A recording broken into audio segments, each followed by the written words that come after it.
After years of false starts, Rick Riordan's most famous creation has finally found its footing.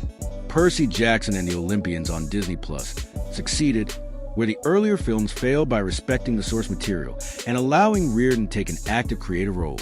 The result has been a breakout hit that restored faith in adaptations of his work and set the stage for a full 5-season run.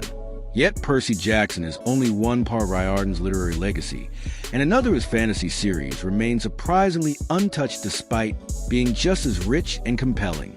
The Kane Chronicles is a completed trilogy inspired by Egyptian mythology, and while it shares the same myth-meets-modern-world foundation as Percy Jackson, it explores that idea in a very different way. The story follows siblings Carter and Sadie Kane, who uncover a hidden world of ancient magic tied to their family history. Instead of gods openly shaping events through their children, this universe presents a long-standing divide between divine beings and humanity, enforced by an order of magicians determined to keep the gods at bay. That single difference gives the series a distinct tone and thematic depth that separates it from Percy Jackson, rather than making it feel like a repeat. Riordan approached Egyptian mythology with careful research and cultural respect, crafting a narrative that explains why these ancient beliefs faded from the modern world while still honoring their significance. The Kane siblings are not chosen heroes by birthright alone, but young people pulled into a dangerous conflict because of their father's actions and the legacy he left behind. Their journey is less about destiny and more about responsibility, balance, and learning how much power humanity should be allowed to wield.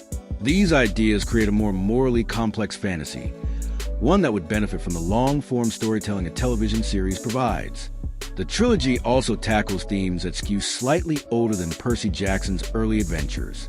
Identity, personal ethics, and cultural inheritance play a major role in shaping the characters, and the alternating perspectives of Carter and Sadie add emotional texture that would translate naturally to episodic storytelling.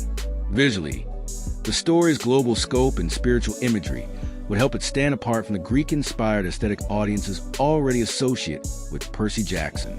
Rather than centering on a single camp or location, the narrative moves across continents and dives into metaphysical concepts that could be striking on screen. Previous attempts to adapt the Kane Chronicles stalled in development, likely because the material was too dense for a feature film format. That same complexity is exactly why it would thrive as a streaming series today.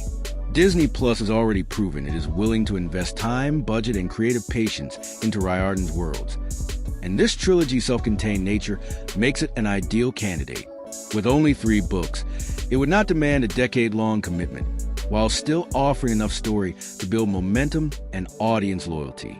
The success of Percy Jackson and the Olympians has opened the door for Riordan's other works to finally receive the attention they deserve.